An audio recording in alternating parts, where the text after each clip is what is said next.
Olá, boa noite. Começa agora o Jornal da Justiça desta sexta-feira, 18 de março.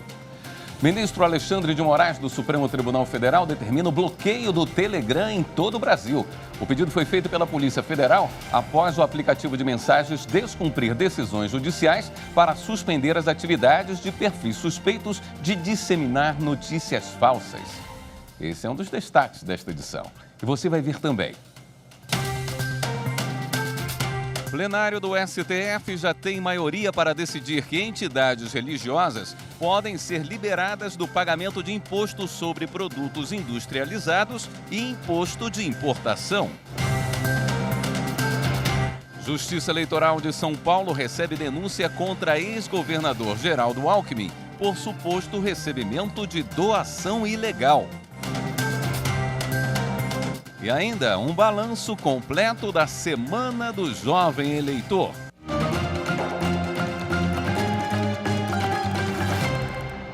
O ministro Alexandre de Moraes, do Supremo, determinou a suspensão do Telegram no Brasil até que o aplicativo de mensagens cumpra decisões judiciais. Vamos saber os detalhes desta decisão com o repórter Renato Rosa. Oi, Renato, boa noite. Boa noite, William. Boa noite a todos. O ministro Alexandre de Moraes atendeu a um pedido da Polícia Federal. Segundo a PF, o Telegram não tem cooperado com autoridades judiciais e policiais de diversos países, o que o torna um terreno livre para a proliferação de vários conteúdos, inclusive com repercussão na área criminal. A ordem para o bloqueio do aplicativo no Brasil está relacionada às investigações sobre as atividades do jornalista Alan dos Santos, suspeito de divulgar notícias falsas e integrar um grupo de milícia digital. De acordo com a Polícia Federal, apesar do bloqueio de perfis, o Telegram descumpriu outros pontos da decisão, entre eles para repassar à Justiça informações cadastrais e bloquear o repasse de recursos. Provedores e plataformas digitais devem cumprir o bloqueio. A multa é de R$100 mil por dia para as empresas que não respeitarem a determinação. William. Obrigado pelas informações, Renato.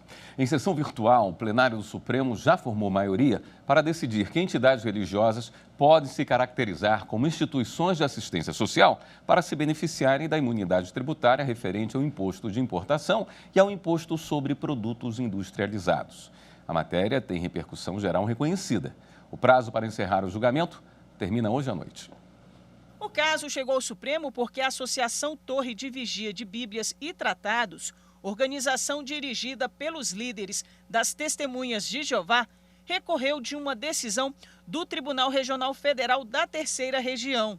Para o TRF3, é inaplicável a imunidade tributária referente ao imposto de importação e ao imposto sobre produtos industrializados, na medida em que as atividades institucionais dessa associação não se caracterizam como assistência social, posto que filantrópicas. Com isso, o tribunal entendeu que as finalidades da entidade religiosa não se revestem de natureza de assistência social, o que não caberia, portanto, o direito à imunidade. Em parecer, a Procuradoria-Geral da República se manifestou pela aceitação do recurso, por acreditar que não se pode negar imunidade tributária pela orientação religiosa da entidade assistencial. As entidades fazem jus à imunidade, desde que os bens sejam utilizados na prestação de seus serviços específicos e a importação dos referidos bens se relaciona diretamente com as atividades essenciais da entidade, sendo legítimo o reconhecimento da imunidade tributária postulada. O caso foi para julgamento em sessão no plenário virtual. O relator, ministro Luiz Roberto Barroso, aceitou o recurso da associação. Na decisão, ele destacou que a imunidade das entidades previstas no artigo 150 da Constituição abrange não só os impostos diretamente incidentes sobre patrimônio, renda e serviços, mas também aqueles devidos na importação de mercadorias ou serviços a serem utilizados em suas atividades essenciais. Além disso, a imunidade recai sobre a renda e o patrimônio não necessariamente afetos às ações assistenciais, desde que os valores da sua exploração sejam revertidos para a atividade fim das entidades assistenciais. O voto do relator já foi seguido pela maioria dos ministros. O recurso tem repercussão geral reconhecida. O prazo para encerrar o julgamento termina hoje à noite. O plenário virtual do Supremo declarou por unanimidade a inconstitucionalidade da Lei Complementar de Roraima, que concedeu isenção de PVA a motocicletas, motonetas e ciclomotores com potência de até 160 cilindradas. O relator da ação, ministro Luiz Roberto Barroso, fixou a tese de que é inconstitucional lei estadual que concede benefício fiscal sem a prévia estimativa de impacto orçamentário e financeiro. Essa exigência se aplica à União e a todos os entes da federação. A decisão destaca o estudo de impacto orçamentário e financeiro como medida de gestão fiscal responsável que concretiza os princípios constitucionais da impessoalidade, da moralidade, da publicidade e da eficiência. Ao longo desta Semana do Consumidor, mutirões em todo o país abriram linhas de renegociação de dívidas. O Conselho Nacional de Justiça também instalou um grupo de trabalho para monitorar o superendividamento. Um olhar para a casa do brasileiro. Se o foco é a situação financeira das famílias, as notícias não são boas. O grupo de endividados não para de crescer. Atingiu o maior índice em 12 anos, segundo a CNC, Confederação Nacional do Comércio de Bens, Serviços e Turismo. No mês passado, a inadimplência chegou a 27% nos lares brasileiros. Em fevereiro de 2021, foi de 24,5%.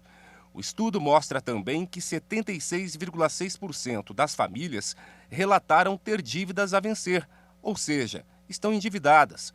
Há um ano, a proporção de endividados era de 66,7%. Ao longo desta semana dedicada ao consumidor, muita gente aproveitou para tentar regularizar a situação, sair do vermelho e limpar o nome. Desde o começo da pandemia, esse foi o primeiro mutirão presencial do PROCON no Distrito Federal. Aqui, o espaço foi para renegociar dívidas de telefonia e bancos. Francisco está cansado de tanta cobrança. O marceneiro perdeu o emprego, as contas acumularam e, aos poucos, ele tenta regularizar. Sair daqui com tudo organizado, limpo meu nome, né? Para depois botar a vida em dia. As condições de pagamento atraíram muitos consumidores no Distrito Federal. As empresas costumam, inclusive, retirar os valores de juros, de multas e até reduzir o valor principal da dívida, em alguns casos chegando até 70%, a depender da forma de pagamento do consumidor.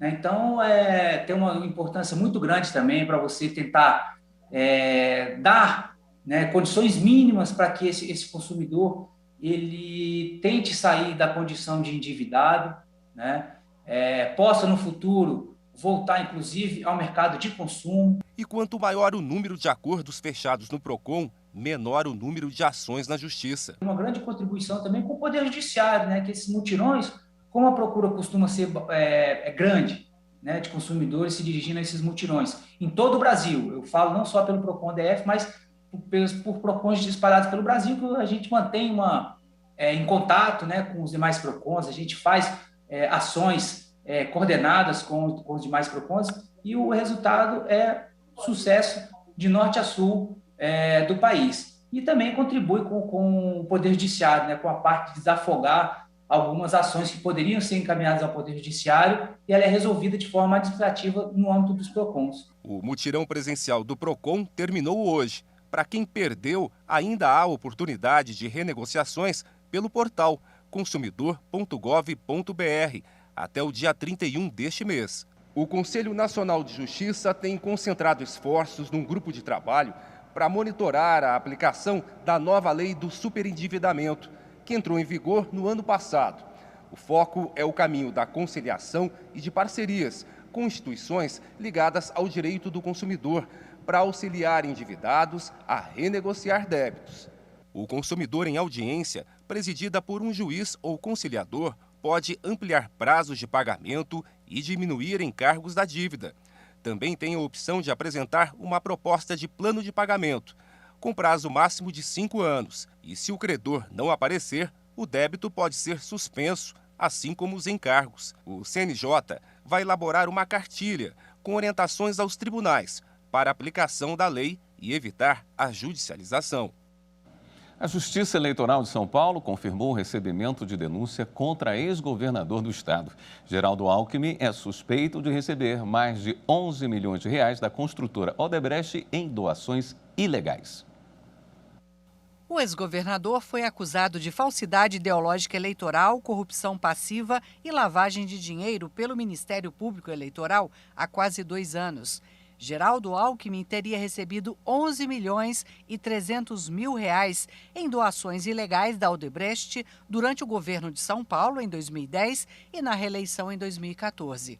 Segundo a acusação, as doações não foram registradas na prestação de contas. Agora, a primeira zona eleitoral de São Paulo ratificou o recebimento da denúncia contra Alckmin e mais 9 réus. Na decisão, o juiz Emílio Miliano Neto disse: as declarações apresentadas em colaboração premiada foram respaldadas por um contundente e robusto conjunto de elementos de convicção, que bem dão conta de demonstrar a presença de indícios concretos de envolvimento dos investigados na prática dos delitos. Os advogados de Alckmin afirmam que não há nenhum fato novo e que a versão apresentada pelo Ministério Público Eleitoral se baseia apenas em delação premiada com teor improcedente. Com a ratificação da denúncia, o ex-governador de São Paulo e os outros réus vão ser interrogados pelo juiz. A seguir, para o STJ, injúria em mensagens privadas na internet devem ser apuradas na cidade onde a vítima tomou conhecimento da ofensa. Voltamos em instantes.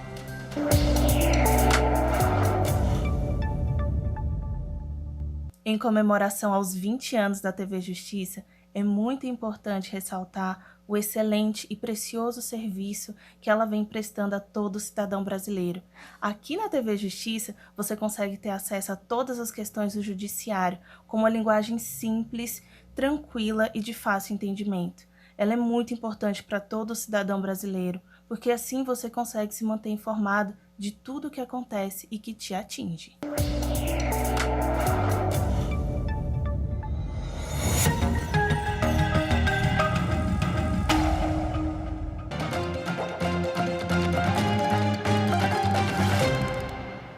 O Superior Tribunal de Justiça reconheceu a competência da Justiça Estadual para julgar pedido de medicamento registrado na Anvisa e destinado a uso off-label. O tratamento off-label é o uso de medicamentos para uma determinada doença que não segue as indicações homologadas na bula. A principal vantagem do uso do medicamento off-label é no sentido da utilização terapêutica para aquelas doenças, ou problemas de saúde, no qual já existe certa evidência de benefício, mas que por algum motivo a indústria não provocou ou não induziu o registro junto à agência sanitária. A limitação é exatamente relacionada ao não registro do produto no órgão sanitário competente, o que, de certo modo, abre margem para problemas de segurança no uso do produto e a própria cobertura legal junto ao paciente que virá fazer uso desses produtos. Uma mulher ajuizou a ação contra o estado do Rio Grande do Sul, requerendo o fornecimento do medicamento lactulose xarope, depois de ter o pedido indeferido administrativamente pelo ente público, ao argumento de que o fármaco não era fornecido para a doença dela. O Juizado Especial da Fazenda Pública de Santa Maria determinou de ofício a inclusão da União no polo passivo com a consequente remessa do feito ao juízo federal. A terceira vara federal de Santa Maria concluiu pela própria ilegitimidade passiva e determinou o retorno dos autos ao juizado estadual. Inicialmente, em decisão individual, o relator do conflito de competência no STJ, ministro Herman Benjamin, determinou que o processo fosse julgado pela vara federal. Ao reanalisar o caso no colegiado da primeira sessão, ele reconsiderou e a primeira sessão reconheceu a competência da Justiça Estadual. Para Herman Benjamin, na hipótese dos autos, o medicamento requerido, ainda que para uso off-label, tem registro na Anvisa, de modo que, em se tratando de responsabilidade solidária dos entes federados, não ajuizada a demanda contra a União e afastada a competência da Justiça Federal.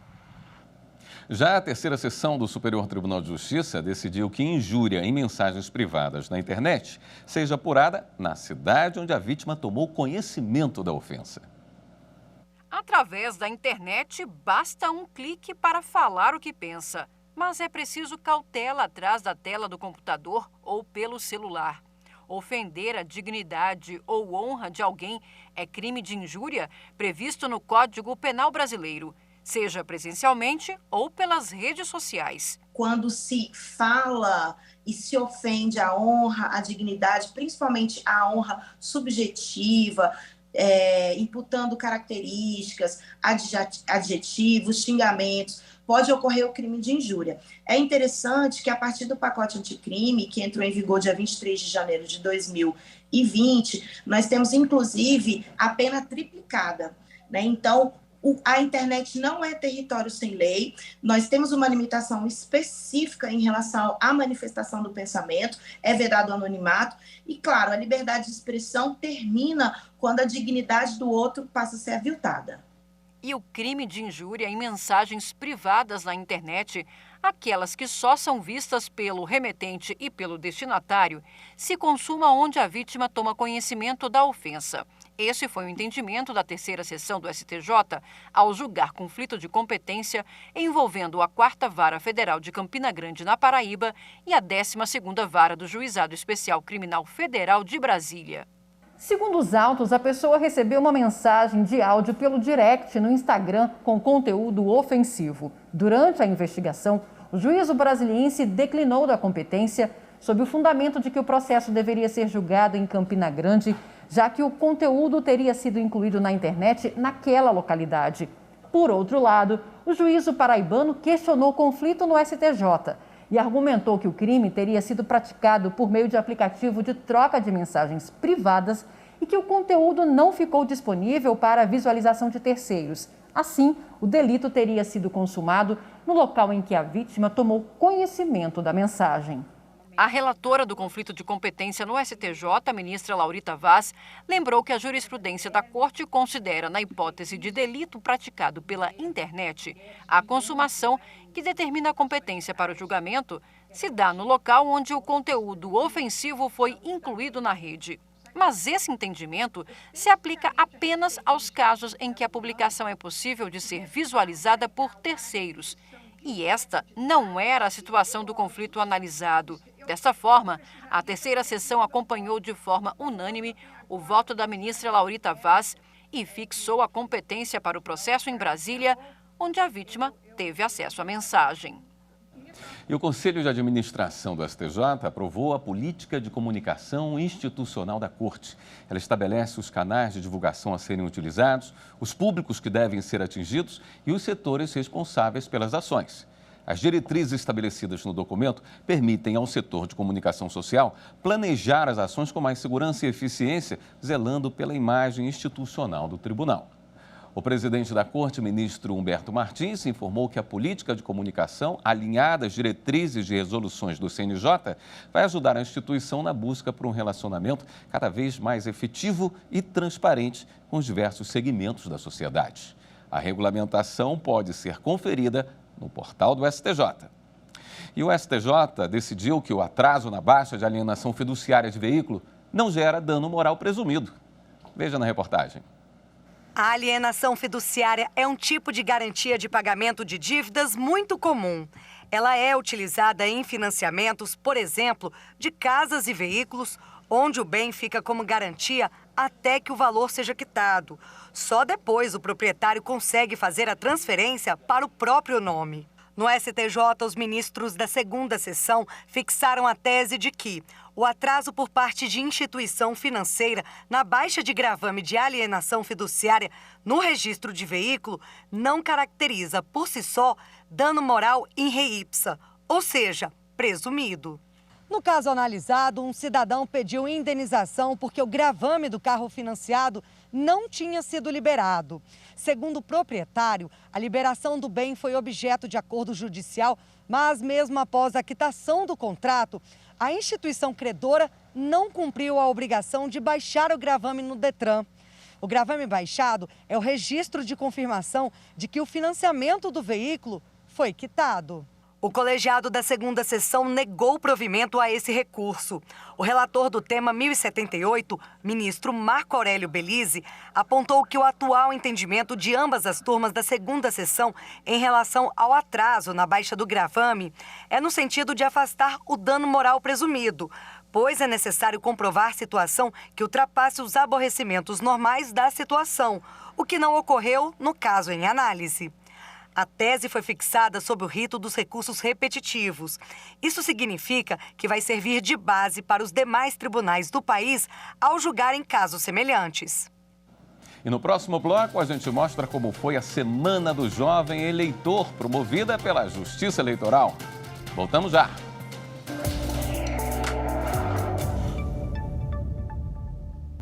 Estamos comemorando 20 anos de TV Justiça. 20 anos de informação e programas cristalinos que visam trazer para a sociedade informações sobre o seu direito de forma clara e objetiva. TV Justiça que venham mais 20 anos, porque nossa sociedade precisa de vocês.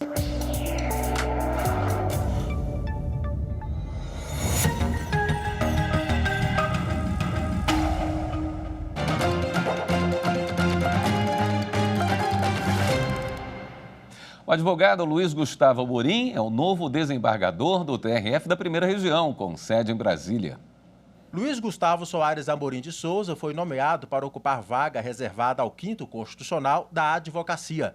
Nesta solenidade, realizada no plenário do TRF1 e transmitida via internet, Luiz Gustavo Amorim recebeu o colar do Mérito Judiciário ministro Nelson Hungria, honraria concedida a quem toma posse no cargo de desembargador do TRF1, dentre outras pessoas.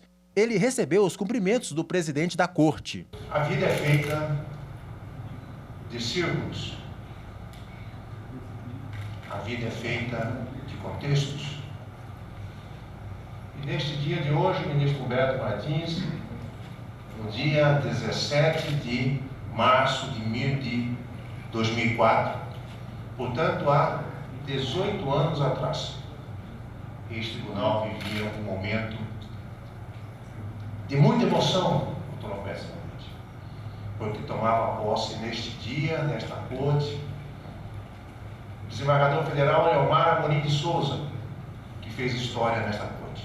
Sua Excelência, o eminente desembargador Gustavo Amorim, assume e senta, desembargador Gustavo, no mesmo lugar em que o pai de Vossa Excelência sentou para honrar esta corte em sua história. Meus parabéns. O advogado Luiz Gustavo Soares Amorim de Souza foi nomeado pelo presidente da República para ocupar a vaga aberta aqui no TRF1, em virtude da nomeação e posse do então desembargador Cássio Nunes Marques como ministro do STF. Especialista em direito tributário e administrativo e mestrando em direito nas ciências jurídico-políticas na Universidade Portucalense, Luiz Gustavo formou-se em Direito no Centro Universitário de Brasília, ou UniCeub. Ele atuou na Secretaria de Geologia, Mineração e Transformação Mineral do Ministério de Minas e Energia e foi presidente da Comissão de Direito Sindical da Ordem dos Advogados do Brasil, seccional do Maranhão. Entre as autoridades que acompanharam a homenagem ao novo desembargador estão o presidente do STJ e do CJF, ministro Humberto Martins, o ministro Nunes Marques, do STF, o advogado-geral da União, Bruno Bianco, o presidente do Conselho Federal da Ordem dos Advogados do Brasil, José Alberto Simonetti, e o procurador-chefe da Procuradoria Regional da República da Primeira Região, José Robalinho Cavalcante. A cerimônia também foi acompanhada por desembargadores federais, magistrados, familiares de Luiz Gustavo Amorim e outros convidados. A Justiça Eleitoral realizou a Semana do Jovem Eleitor. A iniciativa teve como objetivo incentivar a participação de jovens de 16 e 17 anos nas eleições de 2022.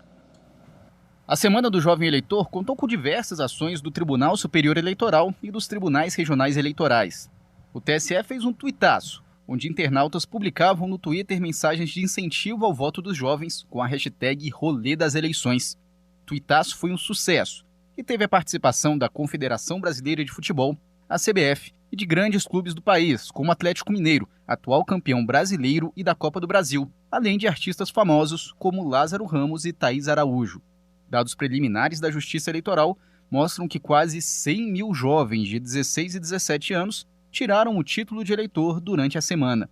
Lembrando que o prazo para tirar o título, regularizar a situação com a Justiça Eleitoral ou pedir transferência de domicílio e votar nas eleições 2022 acaba no dia 4 de maio.